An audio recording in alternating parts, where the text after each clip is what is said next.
So last night we watched The Cursed, which is a new period piece werewolf. Werewolf? I'll go with Period werewolf. piece, It's thriller, a werewolf. drama, Ish? romance, No. war, No. It does have some of those. biography. It does have war. So, I had heard about this one going around the film festival circuits and whatnot. It was getting a lot of good attention and praise, and I was excited for it because we just don't get good werewolf movies very often, or much at all, unless they're like uber low budget and not even worth checking out most of the time. We don't get good werewolf movies. Have you seen all of the Howlings? Yes. And you More than once. More than once. Mm-hmm. Yeah. So that was yeah.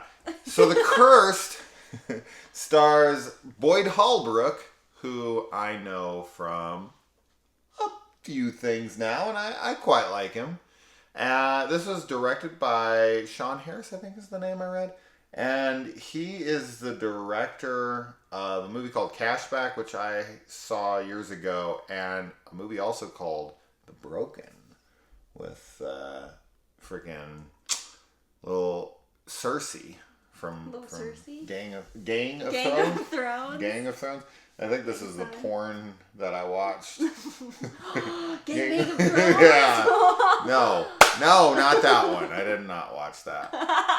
I would never watch that. But yeah, no. So, anyways, that was the only other horror movie I saw that he was credited with, and that was an After Dark Horror Fest movie. And my memory of those movies is not great, but honestly, I don't remember liking all that many of them. There was some gems here and there, but for the most part, they were a little lackluster. So this one, on the other hand, was pretty fucking terrific. I was really into this. This is a period piece, as I had said, and I really like the atmosphere first and foremost, but I was really, really surprised at how period accurate this felt, because the film, I would assume, has a lower budget. I always assume these movies have low budgets, and I'm just guessing. It could have a fucking $100 million budget for all I know. It doesn't, but I don't know what the budget is, and I just always assume that horror gets thrown like a pittance. So, like, here's $2. Yeah. Have fun. Yeah, try to make something. Here. Whatever this film doesn't use, you guys can have. The leftovers. Yeah. Any other genre we have, we're going to give them all our money and whatever we get back. Oh, we didn't get anything back. Good luck. That's what it feels like. Yeah. So I feel like horror always gets the lowest budgeted. And I don't know. I guess I just assume that these always have low budgets. But whatever the budget was, I think they really did well with it. Mm-hmm. And I really liked how, there's shots in this movie that you wouldn't typically see. Like, there's like a village massacre that takes place in this film. Which sets up kind of the plot of the film, because this is a curse that's put on people by the gypsies, much like in Stephen King's Thinner. Or the Wolfman. Yeah, I guess, yeah. Well, we just watched that. Mm-hmm. Not all of it, but we just watched that. My first viewing of the original Wolfman, the Universal one. Mine too. I guess you're right. That is gypsies. So this is nothing new.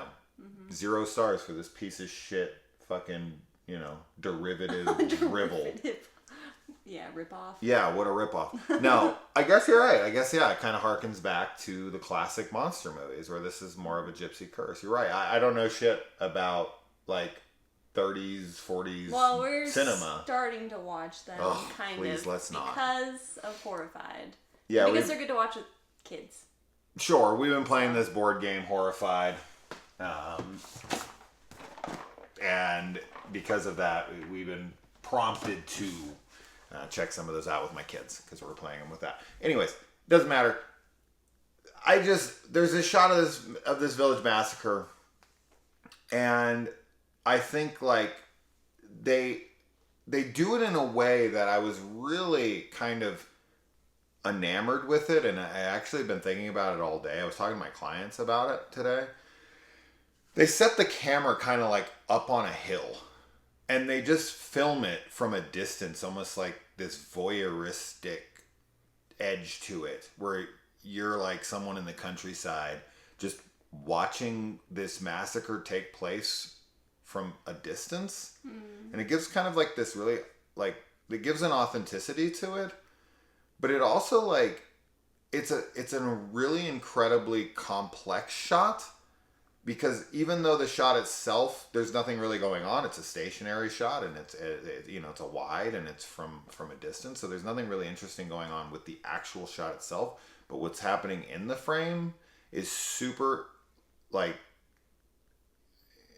difficult, because there's like maybe 50 to 75 people, and they're all having to hit their marks as they're running from people, and some people are on horses, and people are being shot, and tents are being burned. Like an entire practical set is being demolished and burned, and you would think that probably has to be done in one shot, and they're only going to do it once, and everyone kind of has to hit their marks.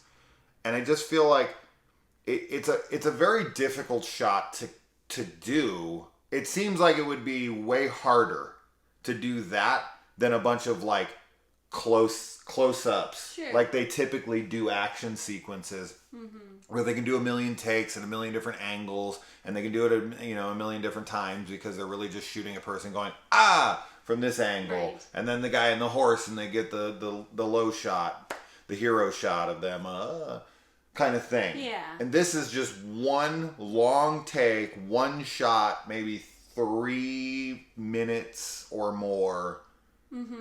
Of you just watching the scene unfold. Yeah, it's really, I don't know. It's, go ahead. Yeah, well, it makes it feel very ominous too. Yeah. And I mean, not only just the atmosphere in general, but the fact that you're not like in the action, it does feel very like voyeuristic, like you said. And sort of like you're just unable to stop anything. You're watching it play out. That's a good point, yeah. Yeah, I thought that scene was really cool, and I liked it a lot. The end of the scene I particularly liked. It looks like a painting. Yeah. With the horse like rearing up, and it's a dead center. Yeah. What did you think of the movie? I loved it. I thought it was really wonderful. There's some really, really cool gore and kills. Gore's gnarly at times. Was not expecting that at all. Yeah. So that I really loved, and like I the atmosphere is the main takeaway for me for this. Like I just felt like the whole thing, it's all foggy and dark, and it just felt very creepy. And there's some really cool dream sequences that happen that I'm not a fan of dream sequences. I like them in movies, but they can be overused. And I think this film did a great job with their use of dreams. And it just felt very like folk tale, fairy tale kind of. Sort of like Gretel and Hansel. And there was another one that we watched recently that had a similar feel to it, which I'm a big fan of. So I thought it was great. Yeah, I mean, when it comes to dream sequences, and I've stated this on the channel a trillion times, I'm not a fan of dream sequences when they're used as like a cheap one scare added to the film take back, right? Like a lot of the reasons why people put dream sequences in is because the film as a story can't have an attack happen yet, especially to the main character, right? So they'll do a dream sequence where they'll kill the main character, or they'll do something really risky, ballsy, something you're like, ooh, that's cool, that's interesting, that's unexpected. And then they're like, psych! Yeah. And they pull it back, and you're like, oh, that was just a fucking dream sequence? How lame. Why waste my time? You only put that in here to add a jump scare and to trick the audience into believing it was real. Fuck that. That I'm not a fan of, and I'm hardcore against. And unfortunately, dream sequences usually are that most of the time in horror, because it's somewhere along the way they can't yet kill somebody in this moment, so they fake kill someone just to give the audience something so they don't get bored. Sure. It's a bullshit tactic by lazy filmmakers. This But film does this, not do that. on the other hand, uses it as a plot device Yes. that serves a purpose. It creates an atmosphere, yes, but it also has a place in the film's plot. Yes. So it actually propels the story forward and makes sense, and it adds an eeriness to it, because the dream sequences is the same thing happening to multiple people, very Nightmare on Elm Street-esque or something. They're all kind of having the same dream. So that works, right? Like, dream sequences, of course, work on a Nightmare on Elm Street. Of course. Because the fucking entire film is about... Yeah, it's plot relevant, exactly. And in this, it's very plot relevant. So I'm totally fine with dream sequences as long as they're plot relevant. And they are nightmares. It makes it feel very surreal and trippy at times, too, which... I mean, good thing. Are you going to have, like, a whimsical happy dream in a horror movie? I mean, it's always going to be a nightmare, I would hope. Yeah, well... Another really, really important detail here, something that I loved about this movie, is this unique take on werewolf lore.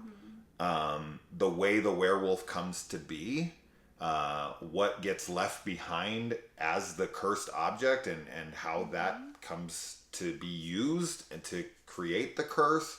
The look of the werewolf, the way that the person who's bitten changes throughout. Yeah. Then after, like, something happens to the werewolf, and that all that takes place after, really cool. Is wonderful gore effects, wonderful imaginative, artistry with practicals.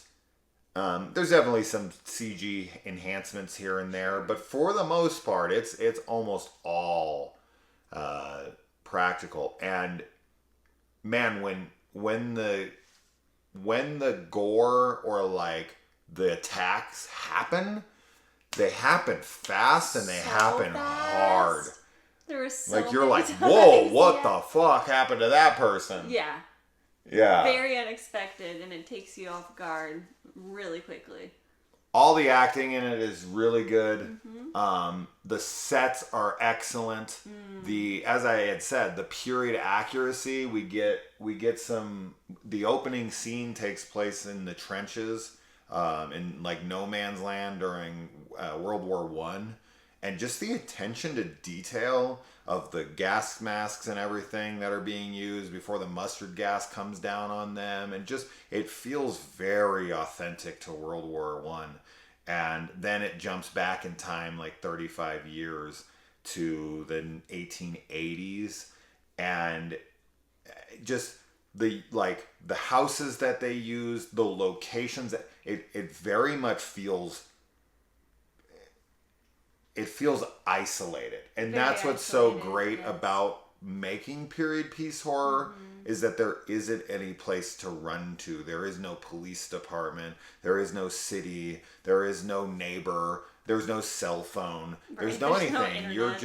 You have a house in the fucking woods, right? And this film does a fantastic job of making everybody's homestead feel so distanced from everything else. When they're out there, it feels alone. They feel alone. They feel helpless.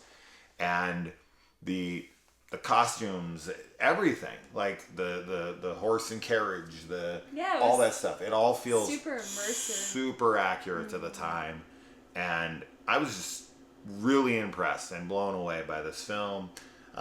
Definitely the best werewolf movie I've seen in a while, in a long while. I'm trying to think of the last werewolf movie, like a genuine, because this is a very serious horror movie. Yes. There's no humor. None at and there's all. a lot of really dark themes going on here of like, murder and like a genocide and like war and plagues, and it's scary. It's like a Yeah. genuinely scary werewolf film, and because they're dealing with cholera in this. yeah, And they're dealing with, the war. They're dealing with prejudice and racism. yes, And yeah. Well, and the parallels between those things and being cursed as a werewolf, obviously, are really relevant. But the thing too with this film is that I think a lot of period pieces can kind of, like, their pacing not always, but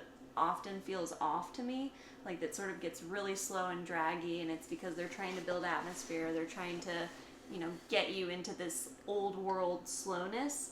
But with this movie, like, all of the quiet parts and everything felt tense. yeah. They felt like, but there was still action happening. There was still something that we were moving towards, and it wasn't just all waiting around for the next big event to happen. No, yeah, I never was So I bored. really appreciated I was super that. into Yeah. it the whole time. Yeah. I mean, there's definitely movies I could compare it to or say, like, oh, yeah, this kind of had a similar feeling, like The Woman in Black with Daniel Radcliffe. I had mentioned Sleepy Hollow while we were watching it. It kind of had a feel of that. Yeah, just that eerie, ominous, creepy, old-timey vibe with a werewolf. And the characters aren't archetypes. Like, I didn't feel like anyone was the obvious this or that. Like, oh, this is the hero and this is the this. Sure. Like, everyone kind of seemed like a normal person, and there was some definite villainous acts being committed by some of the people. But yeah, if people felt real, like the maid or any of these characters felt accurate. Like, I felt like I was there, and that's, as I said, that's that shot, that voyeuristic kind of shot where you feel in the action and helpless. In the action, but like removed from Yeah. the action. It's like you're Ebenezer Scrooge, and you can only watch. You can't interact. You just kind of get to sit there, and you're like, why are you showing me this if I can't do anything about it? Spirit. Yeah. Yeah. No. It was wonderful. Yeah, I'm definitely into this one. Definitely would. Recommend. Yeah, well, I would buy and Would buy. and yeah, Would watch it recommend. again. And Yeah. this would be a cool Monster Monday if we ever get back to doing those. We'll see. We'll see. We're so busy Yeah. with watching shit and working and the kids and so many other things. This is why we don't record as much anymore. But we get to it when we do. We're just having fun. Yeah. This is for fun. For funsies. So, Cursed. It is available for rent for $20. That's a big price tag for some people. I totally get it. If you want to wait till it comes down in price, totally understand. You should if that's what you want to do. You can buy it for $25. But I think, yeah, I mean, if you're like a super big werewolf fan and you like are dying to see this and you don't think it's going to come down in price anytime soon, I mean, if you're going to go to the theaters, I would recommend seeing it in theaters. Yeah. And if you were going to take somebody, that'd be $20. So if you watch it with somebody and you both throw in 10, 100% worth it. Yeah. To me. Yeah. Yeah. I agree. Or to throw in a couple extra bucks each and own it. Yeah. Although I don't like digital. Some people do though. So Yeah. it works. Anyways, let us know if you watch it. Bye!